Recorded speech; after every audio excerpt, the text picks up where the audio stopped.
In the ancient lands of Bharata, where time flowed like the sacred rivers, there was a place known by the name Samanta-Panchaka. It was a land touched by both blood and sanctity, a place where the echoes of past battles still lingered in the air, and the prayers of the pious were whispered to the winds. This sacred site, revered for its connection to both destruction and redemption, became the stage for the rise and fall of some of the greatest warriors the world has ever known. It was a place of paradox, where blood spilled freely, only to transform into holy waters, forever consecrated in the memory of ages long past. It was here that the wise sages, the rishis, gathered in the peaceful stillness of a sacred grove. The air was thick with the scent of sandalwood and the earth beneath them pulsed with ancient energy. Nature's harmony surrounded them, yet their minds were filled with the questions of an ancient mystery. They sought the truth from Suddha, the son of Romaharshana, a man whose knowledge stretched beyond the mortal world. Tell us, they asked, about the land known as Samanta-Panchaka, where mighty warriors once clashed, and the rivers flowed red with their blood.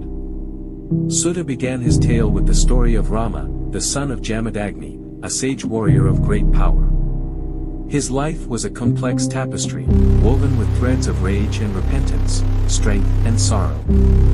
During a time when the world shifted between the Treta and Dwapara Yugas, Rama's heart was filled with an uncontrollable fury. The Kshatriya rulers, who had forgotten the sacred path of Dharma, had become corrupt, their power unchecked, their sins unforgivable. In his righteous anger, Rama took up arms and declared war upon their race. His wrath was unlike anything the world had seen, relentless, all-consuming. He fought with a ferocity that shook the very foundations of the earth, annihilating the Kshatriyas in battle after battle, leaving no one to stand against him. But even for a warrior as great as Rama, the weight of his actions bore down upon his soul. The battlefield became a graveyard, where the bodies of the fallen lay still, and the rivers ran crimson with their blood. As the moon rose high above, casting its pale light upon the land, 5 lakes began to form, lakes that were filled with the blood of the warriors who had perished under Rama's hand. These lakes, though born from violence and sorrow, soon took on a new meaning.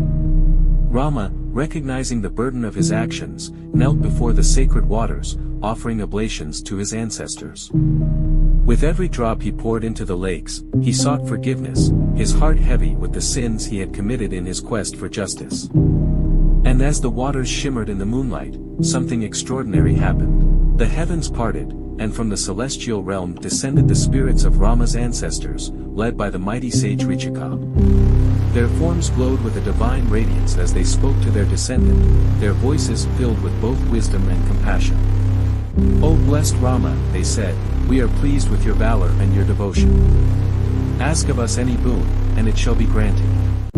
Rama, overwhelmed by their presence, bowed low before them, his voice trembling with reverence. He did not ask for glory or power. Instead, with great humility, he asked that his sins be absolved, and that the lakes, stained with the blood of the Kshatriyas, be forever revered as holy tirthas, places of pilgrimage where future generations could seek redemption and peace. The ancestors smiled upon him, their blessings transforming the lakes from symbols of death to sanctuaries of life.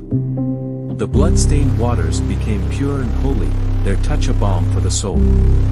And thus, Samanta-Panchaka became a place not only of great battles, but also of spiritual renewal, a reminder that in the depths of destruction, there is always a path to redemption.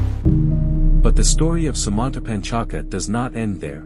Many years later, this same land would once again become the center of a great conflict, a battle so fierce and epic that it would change the course of history. It was here, on this hallowed ground, that the Pandavas and the Kauravas, 2 branches of the same royal family, would meet in the devastating battle of Kurukshetra.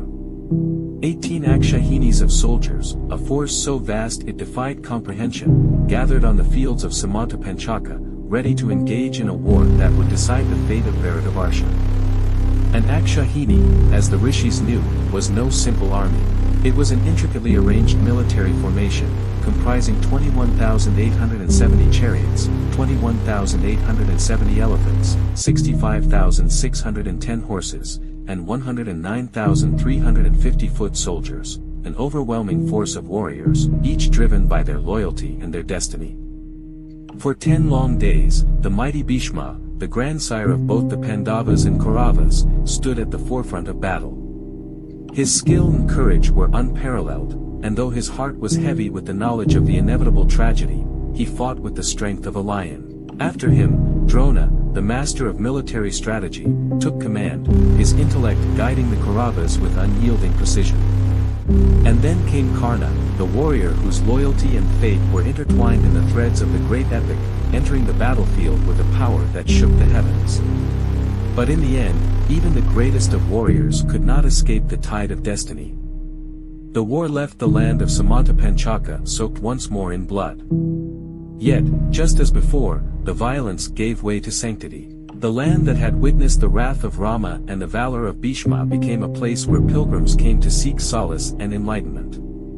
Samanta-Panchaka stands today not just as a reminder of the wars that once raged across its soil, but as a symbol of the eternal cycle of life and death, destruction and renewal. It is a place where the echoes of the past whisper through the trees and where the lessons of Dharma, though born from bloodshed, shine through with eternal clarity.